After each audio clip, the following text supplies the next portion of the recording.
Hi friends, எல்லாருக்கும் வணக்கம். எல்லாரும் எப்படி இருக்கீங்க? நல்லா இருக்கீங்களா? Welcome to Sakthi Saravana YouTube channel. Avani மாதத்தில் வந்திருக்கிற பௌர்ணமி அன்னைக்கு நான் எப்படி வழிபாடு செஞ்சுக்கிட்டேன் அப்படின்றத உங்களோட ஷேர் பண்ணிக்கிறேங்க. பொதுவாக பௌர்ணமி அமாவாசை நாட்களில் பிரபஞ்ச பேராற்றலோட சக்தி அதிகமாக இருக்கும்னு சொல்லுவாங்க. அந்த நேரத்தில் நம்ம வீட்டில் இருக்கிற சிலைகளுக்கெல்லாம் நம்ம அபிஷேகம் பண்ணலாங்க. எல்லா சிலைகளுக்குமே நம்ம அபிஷேகம் பண்ணலாங்க. இந்த பௌர்ணமி வர ஒவ்வொரு நாட்களுமே ஒவ்வொரு தனி சிறப்பு இருக்கும் அப்படின்னு சொல்லப்படுதுங்க. அந்த வகையில் திங்கட்கிழமை அப்படின்றது சிவபெருமானுக்கு உகந்த நாளுங்க. அதோட சந்திர பகவானுக்கும் உகந்த நாள் அப்படின்னா திங்கட்கிழமையா சொல்லலாங்க. ஒவ்வொரு மாத பௌர்ணமியும் ஒவ்வொரு குறிப்பிட்ட நட்சத்திரத்துல தோன்றுங்க. அந்த வகையில ஆவணி மாதம் வரும் பௌர்ணமி ஆவணி மாசத்துல வர திருவோண நட்சத்திரத்துல ஏற்படுதுங்க. திருவோணம் அப்படின்றது சந்திரனோட நட்சத்திரமாங்க. திங்கட்கிழமை சந்திரனுடைய நாள். திங்களன்று பௌர்ணமி வருவதால ஆவணி மாத பௌர்ணமி நாளில் சிவபெருமானை வழிபடுவதோடு மட்டுமல்லாம அம்பாளையும் பூஜிப்பது ரொம்ப ரொம்ப சிறந்ததுங்க. ஆவணி அவிட்டம் பௌர்ணமி, அதாவது திங்கட்கிழமையோடு வந்திருக்கிற பௌர்ணமி, ஆவணி அவிட்டம், ஹயக்கிரவர் ஜெயந்தி, இந்த மாதிரி எல்லா நாளும் ஒன்றா சேர்ந்து வந்திருக்கிற இந்த நாளில் இன்னுமே சக்தி அதிகமாக இருக்கும் சொல்லப்படுதுங்க. அதனால வீட்டில் இருக்கிற எல்லா சிலைகளுக்கும் இன்னைக்கு அபிஷேகம், ஒரு 3 அபிஷேகம் பண்ணிக்கிறேங்க. பால், தயிர், பன்னீர் 3 அபிஷேகம் பண்ணி நம்ம இன்னுமே நம்ம வீட்டில் இருக்கிற அந்த தெய்வ சக்தியை அதிகரிக்கிறதுக்கு நம்ம பௌர்ணமியில் அமாவாசையில் அபிஷேகம் பண்ணுறது ரொம்ப ரொம்ப நல்லதுங்க. நம்ம குறிப்பாக ஒவ்வொரு தெய்வத்துக்கும் அவங்களுக்குரிய நாளில் அபிஷேகம் பண்ணுவோம். இப்போ வராகியம்மன் அப்படின்னா பஞ்சமி தோறும் வழிபாடு பண்ணுவோம். அப்படி இல்லைன்னா வெள்ளிக்கிழமை தோறும் வழிபாடு செய்வோம். அதே மாதிரி மகாலட்சுமி தாயாரையும் நம்ம வெள்ளிக்கிழமை அபிஷேகம் பண்ணுவோம். முருகருக்கு செவ்வாய்க்கிழமையும் கிருத்திகை சஷ்டி இந்த மாதிரி நாட்கள் அபிஷேகம் செய்வாங்க. எல்லா தெய்வங்களும் ஒரு சேர அபிஷேகம் செய்ய வேண்டிய நாள் அப்படின்னு பார்த்தா பௌர்ணமி, அமாவாசை, இந்த 2 நாள்லுமே நம்ம வீட்டில் இருக்கிற சிலைகளுக்கெல்லாம் அபிஷேகம் பண்ணலாங்க. நம்ம வெறும் பாலில் மட்டும் கூட அபிஷேகம் பண்ணலாம். பால் கூட இல்லைன்னா சுத்தமான தண்ணியை கூட அதை கங்கை தண்ணியாக நினச்சி பாவிச்சு நம்ம சங்கல்பம் பண்ணி அபிஷேகம் பண்ணிக்கலாங்க. அந்த மாதிரி தான் எங்கிட்ட இருக்கிற வராகியம்மன், மகாலட்சுமி தாயார், அதோட பெருமாள், முருகர், ஸ்படிகலிங்கம், வேலு, இது எல்லாத்துக்குமே நான் அபிஷேகம் பண்ணிக்கிறேங்க. ஆவணி மாத பௌர்ணமி திங்கள் அதிகாலை தொடங்கி செவ்வாய்க்கிழமை அதிகாலை வரையும் இருக்குங்க.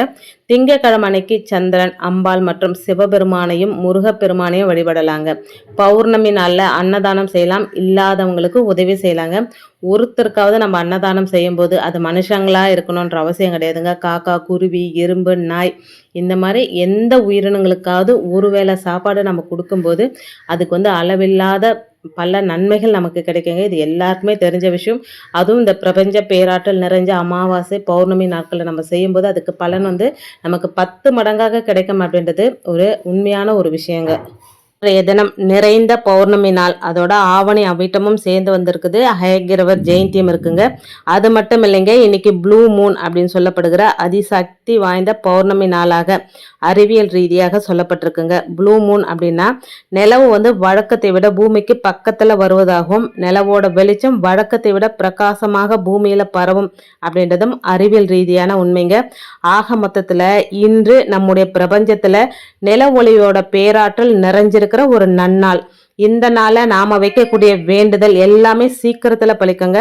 அது எப்பேற்பட்ட வேண்டுதலா இருந்தாலும் சரி, சின்ன வேண்டுதலா இருந்தாலும் சரி, பெரிய வேண்டுதலா இருந்தாலும் சரி, நீங்க பௌர்ணமி நாள்ல வைக்கிற வேண்டுதல் ரொம்ப ரொம்ப சிறப்பான பலனை தருங்க. நிறைய பேர் செஞ்சு பலன் அடைஞ்சிருப்பீங்க. தெரியாத ஒரு சிலருக்கு இது பயனுள்ளதா இருக்கும் அப்படின்னு நினைக்கிறேன். நான் பௌர்ணமி தோறும் செய்யக்கூடிய ஒரு எளிய சூட்சும பரிகாரத்தையும் உங்களோட ஷேர் பண்ணிக்கிறேங்க. இப்போ அபிஷேகம்லாம் பண்ணி முடிச்சுட்டு அழகாக அலங்காரம் பண்ணிட்டு, அதாவது அவங்களுக்கு ஜபாதத்தர்லாம் போட்டு சந்தனம் குங்குமம் வச்சுட்டு எல்லாம் ரெடி பண்ணிக்கணுங்க. எந்த வழிபாடு செஞ்சாலும் குலதெய்வ வழிபாடு அப்படின்றது ரொம்ப ரொம்ப முக்கியம். ஒவ்வொரு பௌர்ணமிக்கும் குலதெய்வத்தையும் நம்ம விநாயக பெருமானையும் வணங்கிட்டு அதுக்கப்புறம் மற்ற தெய்வங்களை வணங்கணுங்க. அதனால முதல்ல விநாயகருக்கு மல்லிப்பூனால போட்டுட்டு குலதெய்வத்துக்கும் அழகாக தண்ணி, அதுக்குள்ளே ஒரு 5 ரூபாய் நாணயம், பச்சை கற்பூரம், ஏலக்காய், கிராம்பெல்லாம் போட்டுட்டு செவ்வரளி பூக்களால் அலங்காரம் பண்ணிக்கிறேங்க. வராகியம்மனுக்கும் செவ்வரளி பூக்களால் வச்சுக்கிறேன். இப்போ ஸ்படிகலிங்கத்துக்கும் நந்திக்கு இவங்களுக்கெல்லாம் மல்லிப்பூ வச்சுக்கிறேங்க. நம்ம எந்த ஒரு நல்ல காரியம் செஞ்சாலும் சரி, பசியோடு இருக்கிற ஒரு ஜீவனுக்கு பசியார உணவு போடக்கூடிய அன்னதானம் அப்படின்றது எதுக்குமே ஈடு இணை இல்லாதது அப்படின்னு சொல்லலாங்க. இன்றைய தினம் உங்க கையால வாயில்லா ஜீவன்களுக்கு, பசியோடு இருக்கிறவங்களுக்கு முடிந்த உணவை தானம் செய்யுங்க. காக்கா குருவிகளுக்கு கூட நீங்க சாப்பாடு கொடுக்கலாங்க. அதுவும் மாலை நேரத்துல காக்கா குருவிங்களுக்கு நம்ம நெல்லு போடலாம், அரிசி போடலாம், சாதம் வைக்கலாம். இந்த மாரி ஏதாவது ஒண்ணு செய்யலாங்க. ஏன்னா, பறவைங்க வந்து மாலை நேரத்தில இரைய தேடிக்கிட்டு தன்னுடைய கூட்டுக்கு எடுத்துட்டு போகும். அப்போ நீங்க போடுற அந்த இரையானது அதோட பசி ஆற்றுங்க. அந்த பறவையின் வாழ்த்து வந்து நம்மளுடைய குடும்பத்திற்கு கோடான கோடி புண்ணியத்தை சேர்க்கும் அப்படின்றதும் ஒரு குறிப்பிடத்தக்கதுங்க. இன்னைக்கு மதியமோ அல்லது மாலை நேரமோ வீடுகள்ல யாசகம் கேட்கும் 2 பேருக்கு வயிறார ஏதாவது உணவு வாங்கி தானம் செய்யலாங்க. அதிலும் வெள்ளை நிறத்துல இருக்கிற இட்லி, தயிர் சாதம், வெண்பொங்கல் இப்படிப்பட்ட பொருட்களை இன்று வாங்கி தானம் செஞ்சீங்க அப்படின்னா, ரொம்ப ரொம்ப நல்லது அப்படின்னு சொல்லப்படுதுங்க. ஏன்னா, சந்திர பகவானுக்கு உரிய நிறம் வெள்ளைங்க. அதனால வெள்ளை பொருட்கள வாங்கி தானம் செய்றது நல்ல பலனை குடுக்குங்க. வீட்ல மகாலட்சுமி கடாட்சம் தங்கணும் அப்படின்னா, ஒவ்வொரு பௌர்ணமி அன்னைக்கும் இந்த பரிகாரத்த செய்யலாங்க. ரொம்ப எளிமையான பரிகாரம் தாங்க. இது 3வது பௌர்ணமி நான் செய்றதுங்க. ஒரு சுத்தமான கண்ணாடி டம்ளரோ, கிளாஸ் டம்ளரோ இல்லாட்டி வந்து சில்வர் கூட எடுத்துக்கலாம். பிளாஸ்டிக் மட்டும் எடுக்கக்கூடாதுங்க. எடுத்துட்டு அதில சுத்தமான தண்ணி நம்ம குடிக்கிற தண்ணிய ஊத்திட்டு, அதில 2 கிராம்பு, 2 ஏலக்காய், கொஞ்சம் பச்சை கற்பூரம், அதோட கொஞ்சம் துளசி இலைகள், ஒரு ரூ. 5 நாணயம் இதெல்லாம் போட்டுட்டு எல்லாம் தண்ணிக்குள்ள போடும்போது மகாலட்சுமி தாயாரையும், சந்திர பகவானையும் மனசார நெனச்சுக்கிட்டே போடணுங்க. போட்டுட்டு, அதுக்கப்புறம் எடுத்து நம்ம பூஜை அறையில வச்சுட்டு, பூஜையெல்லாம் பண்ணி முடிச்சுட்டு, இந்த தீர்த்தத்த கொஞ்சம் வீட்ல இருக்கிறவங்க எல்லாருமே பிரசாதமா எடுத்துட்டு, மீதி இருக்கிற தண்ணிய நில ஒளியில வச்சுட்டு வந்துடணுங்க.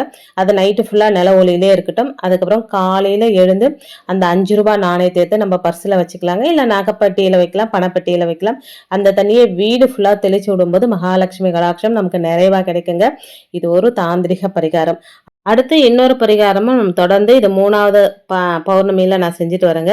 ஒரு கண்ணாடி பவுல் எடுத்துட்டு, அதுக்கு மஞ்சள், குங்குமம் வச்சுட்டு, அது ஒரு தட்டு ஒண்ணு எடுத்துக்கணுங்க. தட்டுக்கு மேல கண்ணாடி பவுல், கண்ணாடி பவுலுக்கு மேல வந்து கல்லுப்பு நிறைவா போட்டுக்கணும். அந்த கல்லுப்பு வந்து நம்ம பூஜைக்கு பயன்படுத்துற உப்பா இருக்கணுங்க. தீபம் ஏத்துறதுக்கு, கல்லுப்பு பரிகாரம் செய்யறதுக்கு, இந்த மாரி பயன்படுத்துற உப்பு தான் எடுத்துக்கணும். நம்ம சமையலுக்கு பயன்படுத்துற உப்ப வந்து இதுக்கு எடுத்துக்க கூடாதுங்க. அந்த உப்பு நிறைவா போட்டுட்டு, அதுக்கு மேல கொஞ்சம் மஞ்சளும், கொஞ்சம் குங்குமமும் போட்டுட்டு, ஒரு ரூ. 5 நாணயத்த அது மேல அந்த குங்குமத்து மேல வச்சுட்டு, அதுக்கு மேல ஒரு வெற்றிலை வைக்கணுங்க. நல்ல நிலைமையில இருக்கிற ஒரு வெற்றிலை. அந்த வெற்றிலைக்கு மஞ்சள், குங்குமம் வச்சுட்டு, அதுக்கு மேல ஒரு அகல் விளக்கு, நல்லெண்ணெய் விட்டு நம்ம பஞ்சு திரி போட்டு தீபம் ஏத்தணுங்க. இந்த தீபம் நம்ம வீட்ல குறைந்தது 1 மணி நேரமாவது எரியணுங்க. அவ்ளோ ஒரு பலன் கிடைக்குங்க இந்த தீபத்துக்கு. இது 3வது வாரம் நான் செய்றேங்க. ஒரு 5 3வது பௌர்ணமி நான் செய்றேங்க. ஒரு 5 பௌர்ணமி தொடர்ந்து இத நான் செய்யணும் அப்படின்னு நான் முடிவு பண்ணியிருக்கிறேங்க. நல்ல மாற்றங்கள் தெரியுங்க. நீங்களும் ட்ரை பண்ணி பாருங்க. கல்லுப்பு அப்படின்றது மகாலட்சுமி அம்சம் பொருந்திய ஒரு பொருள். அதுக்கு மேல நம்ம மஞ்சள், குங்குமம் வச்சுட்டு, அதுக்கு மேல தீபம் ஏத்தணும் அப்படின்னா, பொதுவாவே உப்பு தீபம் ஏத்துனா மகாலட்சுமி கடாட்சம் தங்கும் அப்படின்றது நம்மள எல்லாருக்குமே தெரிஞ்ச விஷயங்க. அதுவும் பௌர்ணமியில உப்பு தீபம் ஏத்துறது ரொம்ப ரொம்ப நல்ல பலனை தருங்க. இந்த தீபம் 1 மணி நேரம் எரிஞ்சு அது தானாவே குளிரலாங்க. நம்ம குளிர்விக்கணும் அப்படின்ற அவசியம் கிடையாதுங்க.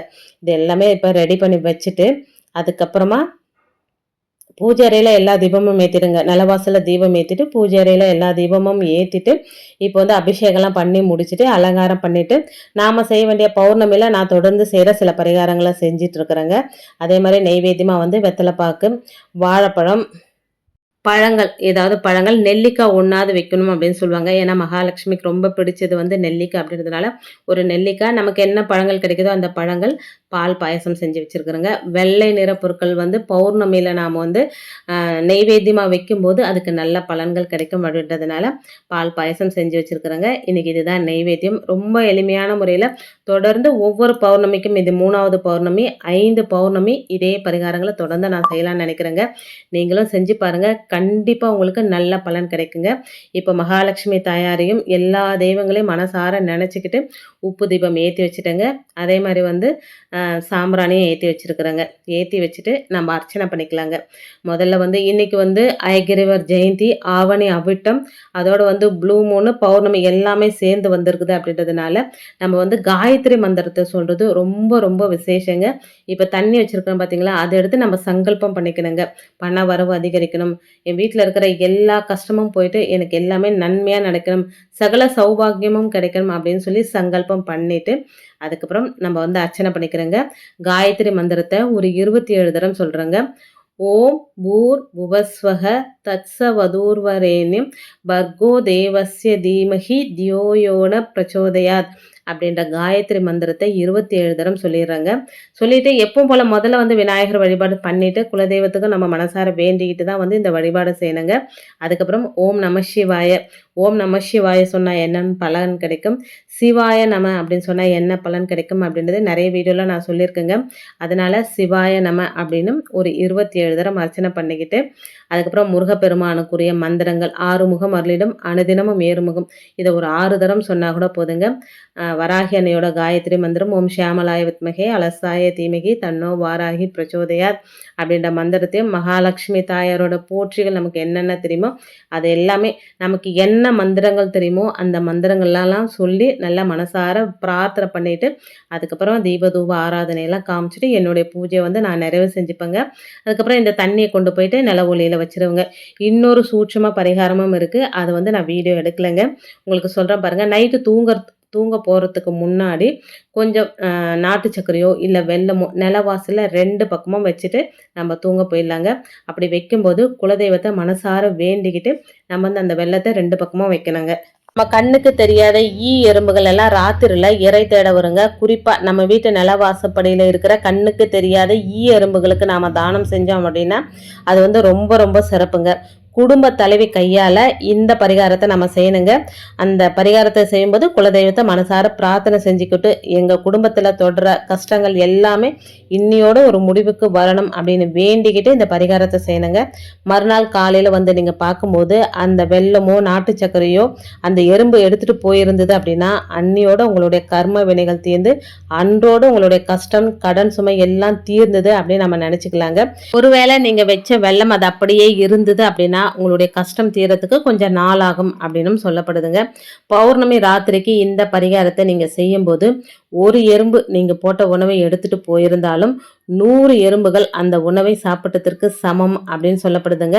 அதுதாங்க இந்த பௌர்ணமி அமாவாசை நாளில் மறைஞ்சிருக்கக்கூடிய இறையாற்றலும் இறை சக்தியும் நேர்மறை ஆற்றலும் நேர்மறை சக்தியும் அப்படின்னு சொல்லப்படுதுங்க. வார்த்தையால் சொன்னால் உங்களுக்கு இதெல்லாம் புரியாதுங்க. நீங்கள் செஞ்சு பார்த்தீங்க அப்படின்னா தான் உங்களுக்கு அதனோட பலன் கண்டிப்பாக புரியுங்க. இப்போ வந்து தீபதூப ஆராதனையெல்லாம் காமிச்சிட்டு நெய்வேத்தியமும் காமிச்சிட்டு நல்லா மனசார பிரார்த்தனை பண்ணிக்கிட்டேங்க. பிரார்த்தனை மட்டும்தான் நமக்கு வந்து கடவுள்கிட்ட நம்ம உண்மையாக வைக்கும்போது அது எப்பேற்பட்ட பிரச்சனையாக இருந்தாலும் எப்பேற்பட்ட துன்பமாக இருந்தாலும் சீக்கிரம் தீர்ந்துடும் அப்படின்றது ஒரு நம்பிக்கைங்க. இதோட இன்னைக்கு ஹயக்ரீவர் ஜெயந்தி. பெருமாளோட அவதாரம் தாங்க இந்த ஹயக்ரீவர்.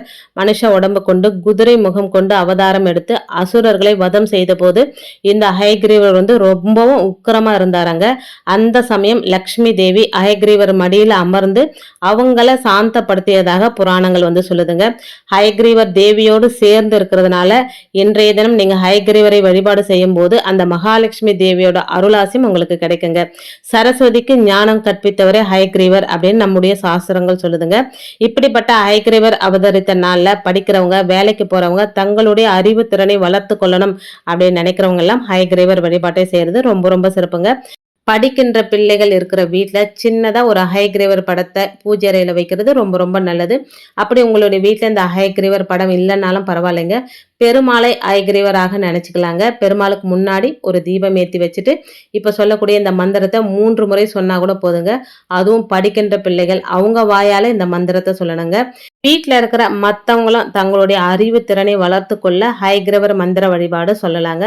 இருந்தாலும் கல்வி செல்வத்தில் சிறந்து விளங்க இந்த மந்திரம் ரொம்ப ரொம்ப அற்புதமான பலனை கொடுக்கும் அப்படின்றது குறிப்பிடத்தக்கதுங்க.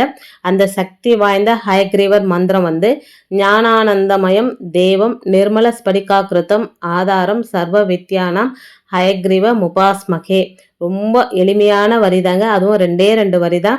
ரொம்ப சுலபமான மந்திரங்க. இந்த மந்திரத்தை திருமால் படத்துக்கு முன்னாடியோ இல்லைன்னா ஹயக்ரீவர் படம் இருந்ததுன்னா அதுக்கு முன்னாடியோ நீங்கள் சொல்லும்போது கண்டிப்பாக ஹயக்ரீவரோட ஆசீர்வாதமும் பெருமாளோட ஆசீர்வாதமும் நிறைவாக பெற்றிருப்பீங்க. கூடவே மகாலட்சுமியோட ஆசீர்வாதமும் சிவபெருமானோட ஆசீர்வாதமும் நமக்கு கிடைக்குங்க.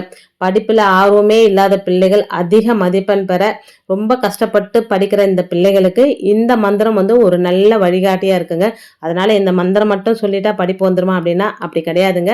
இந்த மந்திரத்தை ஒரு 3 தரம் சொல்லிட்டு நீங்கள் படிக்க ஆரம்பிச்சிங்களா படிப்பில் ஒரு நல்ல ஆர்வம் இருக்கும். நீங்கள் படிக்கிறது வந்து உங்களுக்கு புரியும், அது ஞாபகத்தில் இருக்கும் அப்படின்றது ஒரு நம்பிக்கைங்க.